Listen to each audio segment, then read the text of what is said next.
Welcome to Sleepy Gamer Stories, where we retell the greatest video game adventures as relaxing bedtime stories. Tonight, we continue the journey through God of War Ragnarok, told slowly and gently to help you drift into rest. If you enjoy these stories, remember to like, comment, and subscribe, and let us know which game you'd love us to cover next. The wind howls against the cabin walls, and the world outside is locked in the endless cold of Fimbulwinter. Snow drifts in heavy sheets, muffling the forest. But inside the cabin there is warmth, the steady glow of fire, and the quiet weight of waiting. Kratos sits in silence, sharpening his weapon, his massive frame still but restless, the weight of battle's past heavy in his eyes. Atreus moves with nervous energy, older now, taller, carrying the edge of youth that no longer fits the boy he once was. He slips away into the woods, bow in hand, searching for answers he cannot yet put into words. The woods are quiet except for the crunch of snow beneath boots and the growl of wolves at his side, Skull and Hati. They are restless, as if sensing the storm that is not of snow but of fate itself. Atreus calms them, his voice soft, but his eyes are searching. He seeks something, truth, identity, perhaps a path his father cannot give him. The hunt leads deeper into the cold, and every step feels like it pulls him closer to something inevitable. Back at the cabin, Kratos waits. He knows the world is changing, though he does not say it aloud. The silence between father and son carries more than words ever could, and then, one night, the silence is broken by a knock at the door, not the cautious rap of a visitor, but the heavy, commanding knock of gods. When Kratos opens it, the snow rushes in with the shape of a man larger than the doorway. Thor stands there, red beard wet with snow, hammer at his side, a storm behind his eyes. And beside him, calm and deliberate, is Odin himself, cloaked in wisdom and danger. They do not come with blades drawn, but with words sharpened. Odin speaks with a voice that carries both kindness and menace, offering peace while promising ruin. He tempts Atreus with the lure of answers, knowledge of who Loki truly is, knowledge that Kratos would rather keep hidden. Thor says little at first, his presence enough. But the tension in the cabin is unbearable, the air thick with the weight of old blood. Kratos refuses their bargains. He will not bend to gods, not again. The refusal seals what was already written. Odin leaves with his quiet smile, but Thor stays behind. The ground shakes as the door closes, and in the stillness that follows, the storm breaks loose. Thor steps forward, and without ceremony, Mjolnir swings. The clash is not words now, but thunder. Not patience, but fury. The sky itself seems to split as Kratos and Thor collide. Blow for blow, their strength rattles the world. Lightning sparking through the frozen air, the ground tearing beneath their feet. Thor's hammer strikes like a mountain falling. Kratos answers with the Leviathan axe. Ice against storm, fury against rage. The fight is brutal, unrelenting, and in its chaos, there is a strange rhythm, as if the world has been waiting for this battle. Thor tests him, mocks him, dares him to unleash the monster he once was. And though Kratos stands firm, every strike carries not just strength, but memory. The ghosts of Sparta, the ashes of Greece, the oath he made to never lose himself again. Yet Thor pushes and pushes, until the clash ends not in victory, but in a warning. Breathing heavy in the snow, Kratos stands ready to strike again, but Thor withdraws, satisfied for now. His words carry a promise. They will meet again, and next time, nothing will hold back. As Thor vanishes into the storm, the snow settles, but the silence left behind feels heavier than the fight itself. Atreus returns to his father's side, eyes wide with the truth he cannot yet speak. The gods are moving, war is coming, and the bond between father and son will be tested in ways neither can imagine. The cabin is no longer safe. The world is no longer quiet. And though the fire still burns within its walls, the shadow of Ragnarok has already fallen. The snow settles heavier with each passing day, as if the world itself is pressing down on father and son. After the clash with Thor, the cabin feels less like a home and more like a cage. Kratos sharpens his axe in silence, but Atreus cannot sit still. His thoughts race, filled with questions that claw at him in the quiet. He has heard Odin's words, felt the pull of a truth his father keeps hidden. Loki. The name lingers in his chest like an ember that refuses to die. At night, when Kratos finally rests, Atreus slips away into the storm. His bow slung over his shoulder, wolves at his side, he moves through the forest with a heart heavy in his chest. He doesn't tell his father where he goes, because he does not yet know himself. The path pulls him forward, past branches frozen in time, past the tracks of beasts unseen. The wolves sense it too. This journey is not of prey, but of destiny. The trail leads him to a realm hidden beyond the snow. Jotnar ruins whisper beneath layers of frost, and the walls seem to hum with secrets. Here he meets her, Angrboda. A girl of quiet strength, her eyes carry the weight of stories untold, her presence both strange and familiar. She speaks not with fear but with patience, as though she has been waiting for him. Atreus listens as she shows him visions of giants long gone, their memories preserved in magic and murals painted across stone. Each image pulls at him, of Loki's role in what is to come, of the choices he must face. He feels the burden of prophecy pressing against his ribs, heavy and suffocating. Angrboda does not tell him what to do, only that the path before him is not as simple as war or peace. She is gentle, yet unyielding, reminding him that the truth he seeks will demand more than courage.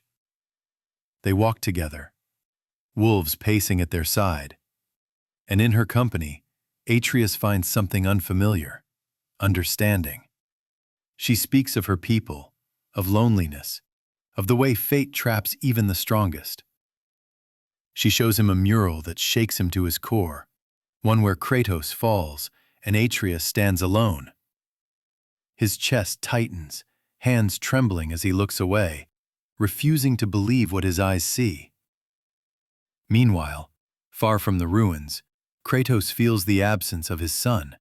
He senses the distance between them growing not in miles, but in trust. Freya haunts his thoughts, her vow of vengeance still sharp, and the god's warning weighs heavy. Yet his greatest fear is not Thor, not Odin, but the boy who walks further into destiny with every step he takes away. As dawn breaks, Atreus returns to his father, his heart divided. He does not speak of Angrboda, or the visions carved in stone. He carries them in silence, holding the weight of secrets too heavy for his young shoulders. The wolves howl into the morning sky, their voices carrying an omen. The bond between father and son strains, threads pulling tighter, and though they walk the same path, their eyes are set on different horizons. Kratos sees only the danger of gods who seek to use them. Atreus sees the puzzle of fate, the name Loki burning brighter inside him. Both know the storm is coming. Neither yet knows how it will break. The days that follow carry a heaviness that neither father nor son can ignore. The world itself seems to groan under the weight of Fimbulwinter. Rivers frozen in their tracks, skies gray and endless. Yet the path forward becomes clear when Atreus presses Kratos to seek out the imprisoned god of war, Tyr. Atreus speaks with urgency, insisting that Tyr is the key to stopping Odin, the one who can lead them through what lies ahead. Kratos resists, his instincts hardened against trusting gods, but he sees the fire in his son's eyes and relents. They step through the realms, the Bifrost shimmering as it carries them from the silence of Midgard to the bustling yet battered land of the dwarves, Svartalfheim. The realm is alive with industry, but under the shadow of oppression. The air smells of metal and smoke, water channels churn with machinery, and everywhere there is the presence of Odin's grip, dwarves forced to labor under his command. It is here that they reunite with Brock and Sindri, the brothers whose hammers have shaped their journey since the beginning. Brock's sharp tongue cuts through the tension, his words rough but oddly comforting. Sindri, cautious and meticulous, frets over every detail, every speck of dirt, his nerves barely hidden behind kindness. Together they guide Kratos and Atreus deeper into the realm, toward the place where Tyr is said to be held. The path is perilous. Odin's forces guard the mines and waterways, and the machinery itself feels hostile, gears grinding and chains snapping as if resisting intrusion. Kratos carves through enemies with the steady fury of a man who has fought too long, while Atreus' arrows fly with precision, each shot carrying the eagerness of youth, desperate to prove itself. The dwarves lend their wit and tools, their banter both light and weighted with unspoken fear. At last, they reach the prison. Dark, damp, and suffocating, its walls echo with the sound of chains. Behind iron bars they find him, Tyr. Once the Norse god of war, his presence is nothing like the legends. He is tall but thin, his spirit bent beneath years of captivity. His eyes carry a depth of sorrow, the gaze of one who has seen too much and lost more than he can bear. Atreus looks at him with reverence, hope shining in his voice as he begs Tyr to join them. Kratos watches carefully, suspicious of the broken god, but Atreus' faith is unwavering. Together they break Tyr's bonds, leading him out into the light he has not seen for countless years. Yet, even free, Tyr does not walk as a warrior. His steps are hesitant, his words heavy with doubt. He speaks of peace, not war, of avoiding battle rather than leading it. To Atreus, he is still a symbol, still a figure worth believing in.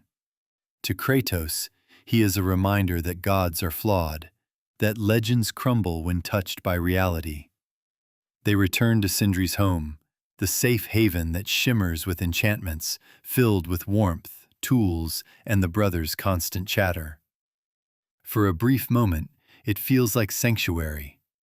Tyr sits in silence, awkward in his freedom, while Atreus watches him with quiet devotion. Kratos remains apart, arms crossed, the unease in his chest unspoken. He has gained an ally, but also a shadow of uncertainty. Outside, the wind howls. Odin's eyes are everywhere, his reach stretching across the realms. Though they have freed a god, the war they seek to prevent creeps ever closer. And, within the quiet walls of Sindri's home, the rift between father and son deepens. Atreus dreams of prophecy, of heroes and destiny. Kratos dreams only of keeping his boy alive. Freya's shadow returns like the bite of winter wind, sharp and unyielding. She does not come as friend, but as fury. In the forests of Midgard, her voice cuts through the snow like a blade, venom in every word. She strikes at Kratos without hesitation, her grief over Baldur's death still raw, her rage unsoftened by time. Vines lash from the ground, arrows fly with perfect aim, and every strike carries the pain of a mother robbed of her child. Kratos does not answer her fury with his own. He defends, he endures, his voice steady but heavy with regret. He knows her anger, knows that forgiveness is far from her heart. Each encounter leaves him marked, not by wounds, but by the reminder that his past choices cannot be undone. Atreus watches, torn between fear for his father and sympathy for Freya, whose grief feels boundless, echoing something within him about mothers and loss. The encounters are relentless, Freya's ambush is sudden, her hatred unwavering. Yet beneath the rage there are cracks.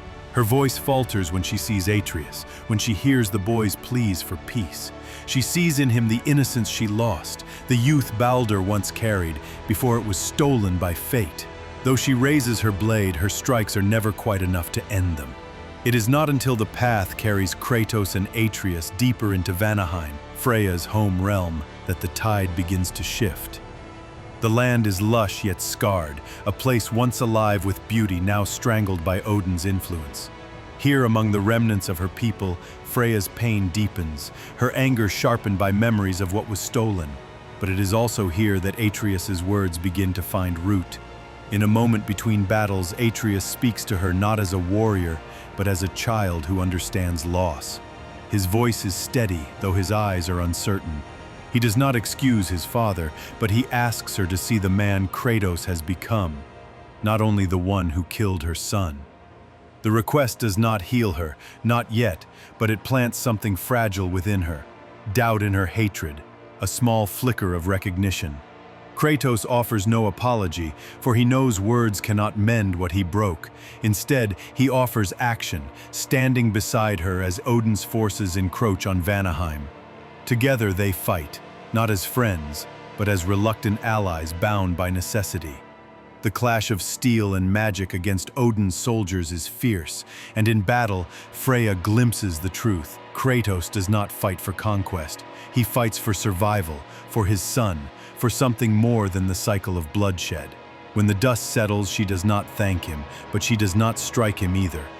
Her bow lowers, her breath steadying, and for the first time since Baldur's death, her eyes soften, if only for a moment.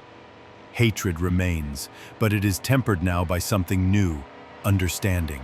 She agrees to travel with them, if only for the sake of vengeance against Odin. Atreus smiles faintly at the fragile truce, hope warming his chest. Kratos simply nods, his face unreadable, though deep within, he feels the weight shift slightly from his shoulders. Freya's journey back to trust has only begun, and it will not be easy, but the path is no longer closed. Above them, the skies rumble. Fimbulwinter stretches on, and Ragnarok creeps closer with every breath. Allies gather, but so too do enemies. And while the fire within their group grows warmer, the storm on the horizon grows darker still. The path forward twists darker as Atreus wrestles with questions that gnaw at him, questions that Freya's return cannot soothe and that Kratos' silence cannot quiet. He feels the pull of fate, of Loki, stronger each day, and one night the weight becomes too much.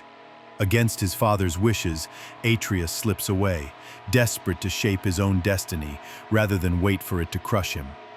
His journey carries him to Helheim, the realm of the dead, a place where the air itself is heavy with despair. The skies hang in endless gray, and icy winds bite through bone and spirit alike. Shadows whisper among the frozen stones, the remnants of souls lost and restless. Atreus walks with a trembling resolve, guided by a need to prove himself, to uncover truths hidden from him. It is here that he makes a mistake that will echo louder than his intentions. He finds Garm, a massive wolf, chained within the depths of Helheim. Its eyes glow with an otherworldly light, its body larger than any beast Atreus has ever seen, a creature born of chaos and fury. In his heart, Atreus does not see a monster. He sees a prisoner, much like Tyr, a being bound by chains and cruelty. His compassion drives him, his desire to free rather than destroy. And so, with trembling hands and a conviction born of innocence, he breaks Garm's bonds. The world answers with violence. Freed, Garm does not run in gratitude. It unleashes chaos, tearing through Helheim with a roar that shakes the frozen walls, its massive form smashing through barriers as if they were nothing. Its power is uncontrollable, its rage boundless. Atreus watches, horrified, realizing too late that mercy without wisdom can birth ruin. Kratos finds him in the aftermath, his presence towering, his voice heavy with anger not only at the destruction, but at his son's choice. Their words clash in the frost, Atreus defending his compassion, Kratos warning of consequences he cannot yet see. The tension is sharp, like blades drawn but not swung. Together, they pursue Garm, battling through Helheim as the beast tears open rifts between realms, threatening all who live. Each confrontation with the wolf is desperate, their weapons striking against hide thicker than stone, their shouts echoing against the walls of the dead. Kratos fights with grim determination, his fury controlled but relentless. Atreus fights with guilt burning in his chest, his arrows loosing with a desperation to fix what he has broken. The struggle seems endless, the wolf unstoppable, until Atreus reaches deeper into himself. His voice calls out not in anger but in understanding, the same compassion that freed Garm, now tempered by wisdom. He channels his power, binding the wolf's spirit instead of its body, weaving magic that transforms chaos into calm. Slowly, impossibly, Garm's rage stills. The monster becomes more than beast. It becomes a companion, a guardian, bound now not by chains but by Atreus's heart. The victory is bittersweet. Helheim remains scarred, and Kratos' disappointment is a wound deeper than any enemy's blade. Yet, in the quiet that follows, Atreus learns something vital. That compassion without wisdom leads to ruin, but with both it can reshape even monsters. As they leave the realm of the dead, the bond between father and son is strained to breaking, yet still unbroken. Kratos does not praise him, but neither does he turn away. Atreus walks beside his father, carrying the weight of his choices. And in the distance, the howls of wolves echo, a reminder that even mistakes can give rise to something greater. The storm of Ragnarok draws closer, and every choice now is a step toward the fate neither can escape. The journey to Vanaheim begins with tension that no words can ease. Freya leads the way, her posture proud, yet wounded, her voice sharp when she speaks of her homeland. For years she has been exiled, bound by Odin's curse, unable to return to the realm of her birth.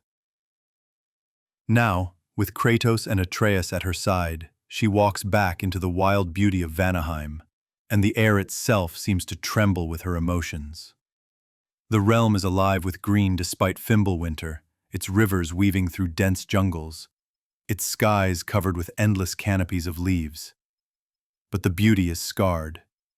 Everywhere there are signs of Odin's occupation.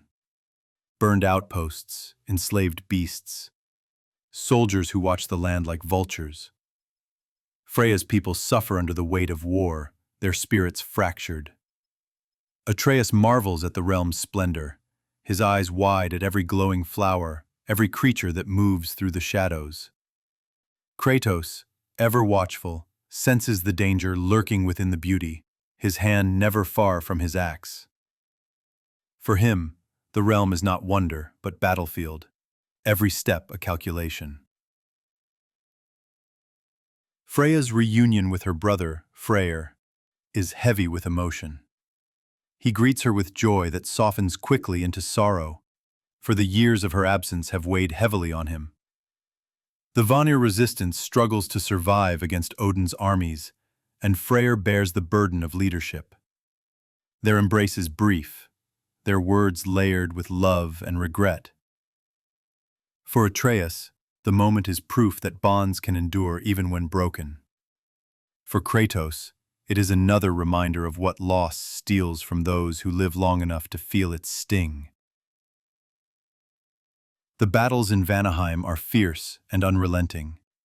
Odin's soldiers press constantly, their numbers overwhelming, their weapons fueled by his magic. Kratos and Freya fight side by side, the rhythm of their strikes slowly weaving into something almost like trust. Vines lash from the earth at her command, while his axe cleaves through enemies with brutal precision. Atreus darts between them, arrows whistling, his voice steady in the chaos. Between the clashes, moments of quiet bloom, Freya shows Atreus the sacred groves of her people, whispers of magic older than the Aesir, power drawn not from domination, but from harmony with the land. Atreus listens, enchanted, his questions spilling forth as he learns. Kratos watches, saying little, but he feels the subtle shift, his son finding teachers beyond him, roots spreading in directions he cannot control. The campaign against Odin's forces crescendos in a battle that shakes the realm. Together, they push back his armies, their unity undeniable. When the dust settles, The Vanir celebrate with cautious hope. Freya stands taller, her anger tempered by the strength of fighting for her people, rather than merely against her enemies. She looks to Kratos with less hatred now, her grief still present, but no longer blinding. In the flickering light of Vanaheim's fires, there is the faintest spark of healing. Kratos does not seek her forgiveness, but his presence, his willingness to fight beside her rather than above her, begins to mend what was shattered. Atreus sees it and smiles faintly, believing that even the deepest wounds can one day heal. But Odin's shadow lingers. News spreads of his movements, of his schemes winding tighter around every realm. And in Asgard, unseen, Atreus' absence has not gone unnoticed. The All-Father waits, patient and cunning, ready to pull the boy into his web. The victories in Vanaheim bring hope, but they also draw the lines of war sharper than ever. Alliances grow, trust begins to take root, but fate tightens its grip. Ragnarok approaches, step by step, battle by battle. When the night grows long and the fire burns low, Atreus' restlessness takes hold again. Questions haunt him, of prophecy, of Loki, of a role he cannot escape. Freya's healing in Vanaheim brings him hope, but it also reminds him that answers exist beyond his father's grasp. And so, despite Kratos' warnings, he follows the pull of fate into the very heart of danger. The sky above splits as he crosses the threshold, and suddenly, Asgard towers before him. It is not the realm of peace sung in myths, but a fortress of golden walls, sharp against the storm. Its gates are vast, guarded by the cold eyes of Heimdall, who watches with a smirk that pierces deeper than any blade. Heimdall sees into the heart, into intentions, mocking Atreus with every word. To the boy, his arrogance burns hotter than fire, but he swallows his anger, knowing violence here would mean ruin. Inside, the halls of Odin stretch wide, lined with treasures stolen from realms far and wide. Atreus feels both awe and unease, for every glittering relic hides a shadow. Odin greets him not with wrath, but with charm, his voice smooth, his eyes sharp with calculation. He calls him Loki with ease, as if the name has always belonged to him, and speaks of partnership rather than command. He does not roar like Thor, nor threaten like Heimdall. He seduces with promises of knowledge, of freedom from the chains his father binds him with. Atreus listens, torn. He does not trust Odin, not truly, but he cannot ignore the hunger in his own heart. When Odin shows him the hidden library, scrolls of ancient prophecy and secrets carved into stone, the boy's eyes widen. Answers are here. Truths about the Jotnar, about himself. Odin places a hand on his shoulder, guiding, not forcing, letting curiosity do what threats cannot. It is not only Odin he meets in Asgard. Thrud, daughter of Thor, crosses his path. She is fierce, her strength evident in every movement, yet her laughter softens the edges of Asgard's cruelty. She trains with a warrior's fire but carries a heart untouched by her father's storm. With her, Atreus feels something rare, friendship not bound by prophecy. She questions him, teases him, pushes him to prove himself not as Loki, but as who he is. Their moments together are fleeting but precious, sparks of light within walls heavy with deception. Yet even these moments draw the eye of Heimdall, whose mocking voice reminds Atreus that nothing here is unseen. The Guardian delights in belittling him, reading every flicker of doubt in his heart, every hidden thought. Atreus clenches his fists, the urge to strike almost unbearable, but he remembers his father's teachings, the weight of patience, the cost of letting anger rule. Still, each day spent in Asgard pulls him deeper into Odin's web. The All-Father speaks gently, as though offering wisdom freely, but each word is a chain disguised as kindness. He urges Atreus to think of the bigger picture, to see beyond the narrow view of his father. He paints Kratos as stubborn, blind, clinging to the past, while Odin offers a future shaped by knowledge. Atreus begins to see the fracture in himself widening. Loki, the name Odin calls him, tempts him with power and purpose. Atreus, the son his father raised, clings to love, to duty, to the hope of stopping Ragnarok without losing himself.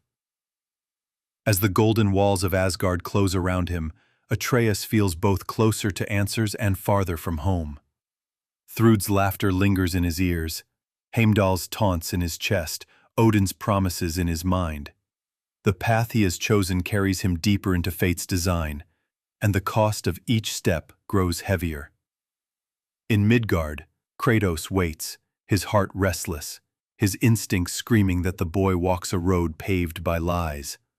The bond between them stretches thinner still, distance not of realms but of trust. And though the snow still falls, the true storm now brews in Asgard, where a boy stands on the edge of becoming something more, or something lost. The tension that has simmered through every step in Asgard finally cracks when Heimdall turns his gaze from taunts to open threat. His eyes, sharp and unblinking, pierce not only Atreus but everything he loves. He speaks of Kratos with contempt, his words dripping with mockery, promising that the boy's father will not survive what lies ahead. To Atreus, it is unbearable. The smirk on Heimdall's face, the certainty in his voice, plants a seed of fury. When Atreus returns to Midgard, carrying this weight, Kratos sees the storm in his son's eyes. The boy speaks of Heimdall, of his cruelty, of the danger he poses. For once, even Kratos cannot deny it. Heimdall is no mere nuisance, he is a threat too great to ignore. Reluctantly, Kratos agrees. This enemy must be faced. The journey to find him is lined with unease. Brock and Sindri help craft the Draupnir spear, a weapon born from dwarven ingenuity and necessity, a tool designed not just to strike but to pierce even one who sees every move before it's made. When Kratos grips the spear for the first time, it feels not only like a weapon, but like fate's answer to a question asked long ago. The confrontation comes in the heart of Vanaheim, under skies split by Fimbulwinter's cold light. Heimdall waits with arrogance, leaning casually, as though the god of foresight has already seen every possible outcome. His voice is venom wrapped in silk, mocking Kratos, taunting Atreus even in his absence, speaking with certainty that no mortal or god could ever best him. The fight begins not with fury, but with inevitability. Heimdall dodges every strike, his foresight making him untouchable. Each swing of the axe, each thrust of the spear, each attempt ends in failure, the guardian laughing, his voice echoing like thunder. He toys with Kratos, certain of his superiority, reveling in the despair of his enemy. But the spear is not bound by the rules Heimdall knows. Each strike leaves behind shards of possibility, each thrust a seed planted in the fabric of the fight. Slowly, carefully, Kratos shifts the rhythm. What seemed inevitable begins to waver. Heimdall's smirk falters when the spear explodes at his side, when pain flickers across his face for the first time. The battle rages across stone and soil, Heimdall's foresight colliding with Kratos' relentless will. Arrogance turns to desperation as the god realizes he cannot see everything. Not the fury of a father, not the weight of a man who has defied destiny itself. Blow after blow lands, until at last Kratos' hand closes around Heimdall's throat. The spear pierces, the vision fades, and the guardian's certainty shatters. As Heimdall falls, silence fills the air. For Atreus, the news will be both relief and dread. His father has slain a god who could not be beaten, but in doing so, they have stepped deeper into Odin's war. For Kratos, the moment carries no triumph, only the heavy truth that every choice pulls them closer to Ragnarok. The ground is stained with the end of foresight, and the path forward is now written not in prophecy, but in the blood of gods. The victory over Heimdall should have felt like a turning point, but instead, it becomes another weight added to their journey. The death of Odin's watchful guardian shakes Asgard, and though Kratos and Atreus press forward, the cost of war grows clearer with each step. The realms tremble, alliances strain, and the road narrows until the unthinkable happens. Loss strikes not from an enemy's hand, but from within their circle of trust. Brock, ever blunt and fearless, stands at their side as he always has, hammer in hand, voice sharp with wit that hides a heart of iron. He has followed them through danger, crafted weapons from his soul, and spoken truth when no one else dared. But in a moment that unfolds faster than breath, betrayal cuts deeper than any blade. It happens when they gather to learn more of prophecy, when they believe Tyr, the god they freed, will guide them. But Tyr is not Tyr at all. Odin, ever cunning, reveals his disguise, slipping past every guard and every hope, his lies coiled tight around their trust. In the instant his mask is torn away, the room erupts. Brock, loyal and unyielding, is the first to see the truth, the first to stand against the All-Father. And Odin, without hesitation, drives his blade into him. The sound is sharp, final, the world seeming to still as Brock falls. Sindri's voice cracks in horror, his careful, anxious hands reaching for the brother he has always relied on, always loved. But it is too late. The forge that has burned within Brock, the fire that has carried them all, sputters out in silence. Atreus cries out, fury and grief mixing in his chest, his bow trembling in his grip. Kratos stands frozen for a heartbeat, the weight of helplessness pressing against him. Odin flees, his plan already accomplished, not victory in battle, but the shattering of unity, the breaking of a family's heart.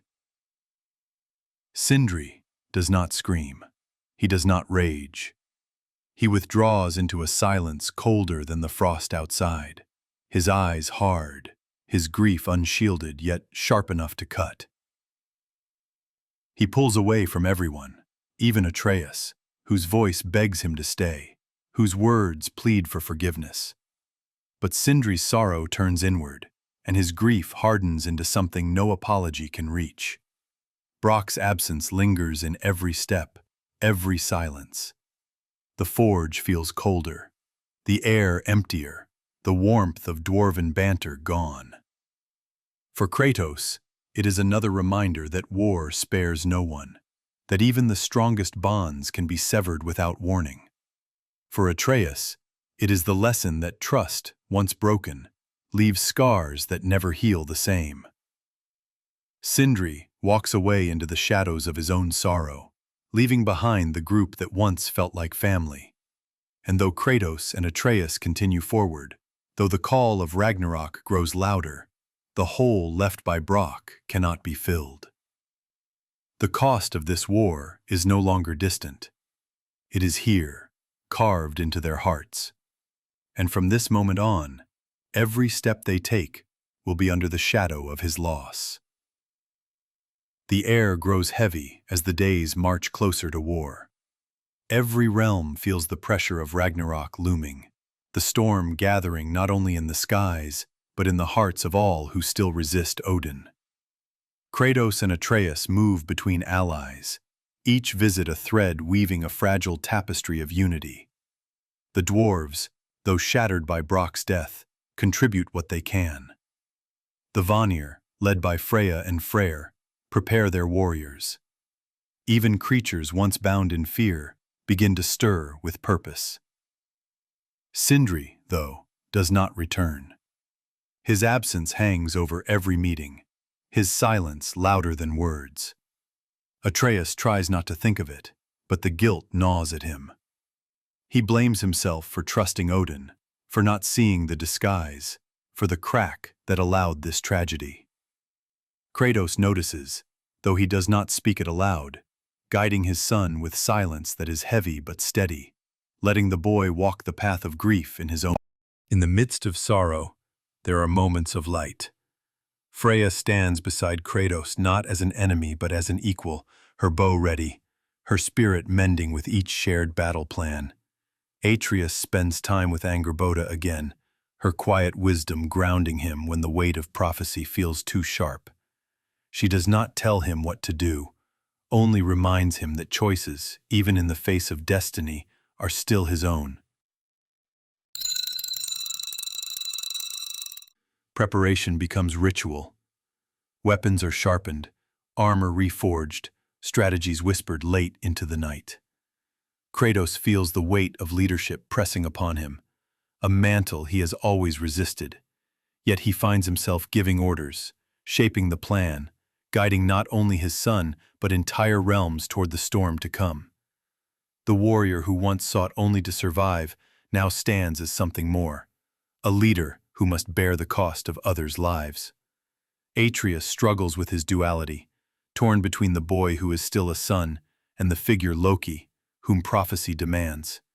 He dreams of the murals, of his father's death, of standing alone in the ashes of war. He hides the fear, but it lingers in his every glance at Kratos, every word spoken too softly. The final night before the battle carries a stillness that feels unnatural, as if the world itself holds its breath. Fires burn low as warriors gather in quiet circles, some singing, some praying, some staring silently into the dark. Atreus sits beside Kratos, neither speaking for a long while. When he finally leans his head against his father's arm, the gesture is simple but heavy with meaning. Kratos places a hand on his son's shoulder, the weight of it both comfort and promise. No words are exchanged, none are needed. When dawn comes, the sound of horns cuts through the frost. Allies stand ready, weapons gleaming, eyes fixed on the horizon where Odin waits with his armies. The ground trembles as giants stir, as Surtur's fire awakens in Muspelheim, his destiny to burn the skies themselves. Ragnarok has begun to stir, and every soul feels it. The choices of the past have led here, and now there is no turning back. The day of Ragnarok dawns with the roar of fire and the crack of ice. The realms converge, each army stepping onto a battlefield written in prophecy. The sky is torn between blazing flame and frozen storm. Muspelheim's fire giants rising to march, their leader Surtur towering as living destruction, his blade burning brighter than the sun. His steps shake the earth, his body swelling with power until he becomes the fire destined to consume even the heavens. Kratos stands at the front, his axe heavy in his grip, the Draupnir spear at his side. Freya, fierce and unyielding, commands with a steady voice, her arrows piercing enemies before they even draw near. Atreus, bow in hand, feels the weight of every prophecy pressing into his chest, but he does not falter. Around them, the allies they have gathered, elves, dwarves, Vanir warriors, charge into the chaos, their cries echoing against the storm. The clash is apocalyptic. Odin's armies pour forth, led by Asgard's finest, the ground shaking beneath the fury of gods. Lightning splits the sky as Thor steps into the fray, Mjolnir sparking with thunder, his presence as immense as the storm itself. His rage is unrelenting, every strike a challenge, every blow a demand for Kratos to unleash the monster he has always feared within himself. The battle between them shakes the very bones of Yggdrasil, the echoes of their blows felt across the realms, but it is not only Thor who stands in their way. Heimdall's absence leaves a void, but Odin fills it with his own cunning. The All-Father moves like a shadow through the war, his magic weaving traps, illusions, whispers that pull at the hearts of warriors. He is not strength but deception, his power to twist and unravel more dangerous than any sword. His eyes are always on Atreus, the boy he calls Loki, offering him even now a place at his side.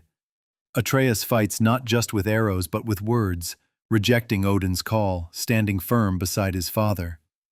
His power grows, the magic of the Jotnar pulsing through his veins, shaping the battlefield in ways even he does not yet understand. For a moment, amidst the chaos, father and son move as one.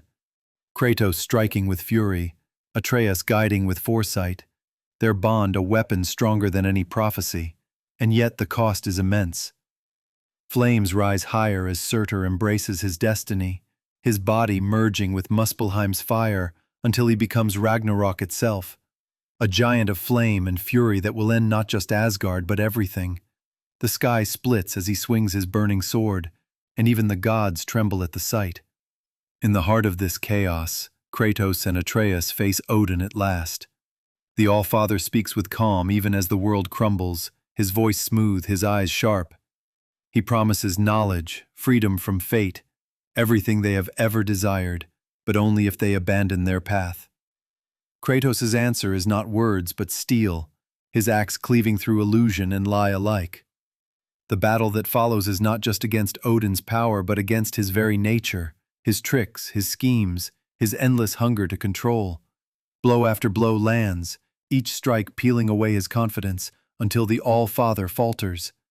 The end comes not from strength alone but from unity, father and son together, refusing to bend, refusing to surrender.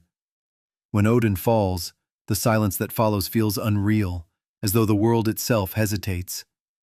The golden walls of Asgard burn, Surtur's fire consuming the sky, and the prophecy unfolds in flames. But within that fire there is choice. Choice to save what can be saved, to protect rather than destroy. Kratos and Atreus look to one another, their breaths heavy, their bodies battered. The battle is not over, but the war has turned. The All-Father lies broken, and the end of the world now hangs not on his will, but on what father and son decide to do next. The smoke of war lingers long after the clash has ended. Asgard burns, its golden walls crumbling into ash under the weight of Surtur's flames. The sky is red with fire, the ground broken beneath the fury of gods and giants alike. Screams fade into silence, and the battlefield is left with only the sound of wind carrying embers across the ruins. In the heart of this destruction, Odin lies defeated. His voice, once smooth and commanding, trembles now with desperation. Even as his body weakens, his words twist with the same hunger for control, pleading, bargaining, promising knowledge and safety if they will let him live. But Kratos has heard these promises before, has seen the ruin they bring. Atreus too stands firm. Together they seal the All-Father's fate. His soul is captured, contained, no longer free to poison the realms with lies. For all his cunning, Odin meets the same end as every tyrant, undone by those he sought to bind. Yet victory carries no joy.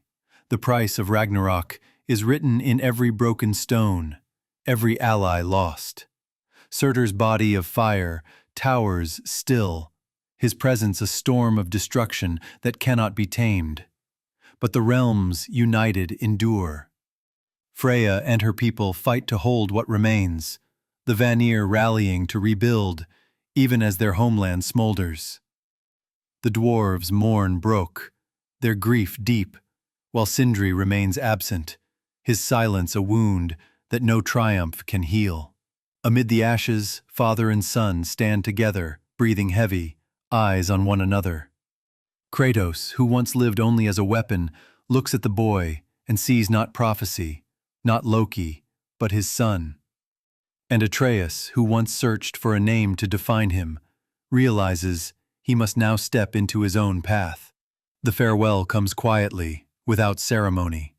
Atreus speaks of the journey he must take, alone, to find the remaining giants, to uncover truths that no one else can. His voice wavers, but his eyes are steady. Kratos listens, the silence heavy with love he struggles to put into words. At last he places a hand on his son's shoulder, the gesture carrying more than any speech could. He tells him to go, to walk his path, to become what he was meant to be. Atreus leaves, and for the first time since Fimbulwinter began, Kratos stands without him. The emptiness is sharp, but it is not despair. It is pride. He turns to Freya, to the allies that remain, to the realms that now look to him not only as a warrior, but as something greater. A leader. Perhaps even the god he never wished to be, a god of peace, of protection, of hope. In the ruins of Asgard, amidst fire and frost, Kratos sees a mural left behind by the giants. On its walls, his story is carved, not as a destroyer, but as a savior, not as a monster, but as a father. He stares at it in silence, the weight of destiny shifting from burden to possibility. For the first time in all his years, he allows himself to imagine a future not written in blood, but in honor. The wind howls through the broken halls, carrying away the last echoes of Odin's reign. Ragnarok has passed, but life remains, and though father and son now walk separate paths, their bond endures, a thread stretched across realms, stronger than prophecy, stronger than fate. The story closes not with an ending, but with a beginning. The dawn of a new age for the realms, for Kratos, for Atreus. For even in the ashes of worlds, there is always the promise of tomorrow. Thank you for listening to tonight's story from God of War, Ragnarok. If this helped you relax, don't forget to like the video, leave a comment about your favorite moment, and subscribe for more sleepy game stories. Tell us in the comments which game you'd like us to cover next, and together, we'll keep building this library of gaming tales to dream by.